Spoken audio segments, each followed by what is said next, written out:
بسم اللہ الرحمن الرحیم۔ اسلام بیوٹی میں خوش آمدید۔ مولا علی نے ارشاد فرمایا، جو فضول خرچی پر فخر کرتا ہے وہ مفلس ہو کر ذلیل ہوتا ہے۔ اپنی جوانی کے دھوکے میں مت آنا، یہ عنقریب تم سے چھین لی جائے گی۔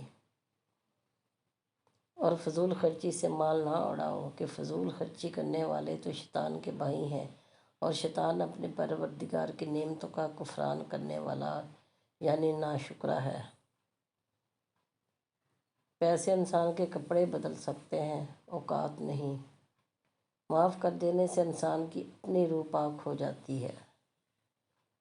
اپنے سوا کسی کو بھیدی نہ بناؤ، کیونکہ دوسرے تمہاری تباہی میں کوتاہی نہیں کریں گے۔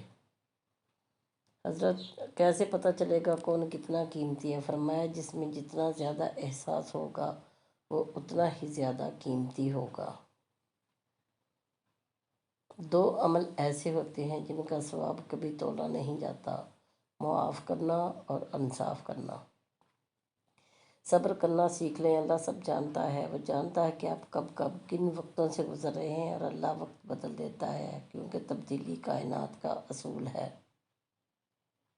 حضرت علی نے فرمایا، زندگی اس طرح بسر کرو کہ دیکھنے والے تمہارے درد کی بجائے تمہارے صبر پر عشق کریں۔ مولا علی نے ارشاد فرمایا، جو فضول خرچی پر فخر کرتا ہے وہ مفلس ہو کر ذلیل ہوتا ہے۔ بے شک فضول خرچی والے شیطان کے بھائی ہیں، اور شیطان اپنے رب کا بڑا ہی ناشکرا ہے۔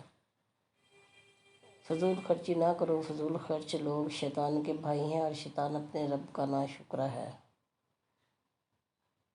اگر آدم کے بیٹے کے پاس 2 وادیاں مال دولت سے بھری ہوئی ہوں، پھر بھی وہ چاہے گا کہ اس پر تیسری کا اور اضافہ ہو جائے، آدمی کا پیٹ تو قبر کی مٹی ہی بھرے گی، لیکن جو توبہ کر لے اللہ اس کی توبہ قبول کرے گا۔ اور رشتہ داروں کو اس کا حق دے، اور محتاج اور مسافر کو بھی، اور فضول خرچ نہ بن۔ لوگ چاہے کتنا بھی برا چاہیں، بالکل بھی نہ فکر کیا کریں، ہوتا وہی ہے جو اللہ چاہتا ہے۔ اپنی جوانی کے دھوکے میں مت آنا کہ یہ عنقریب تم سے چھین لی جائے گی۔ میرے پیارے بہن بھائیو، اگر آپ کو ویڈیو پسند آئے تو ویڈیو کو لائک کیجیے، دوستوں کے ساتھ شیئر کیجیے، اور چینل کو سبسکرائب کیجیے۔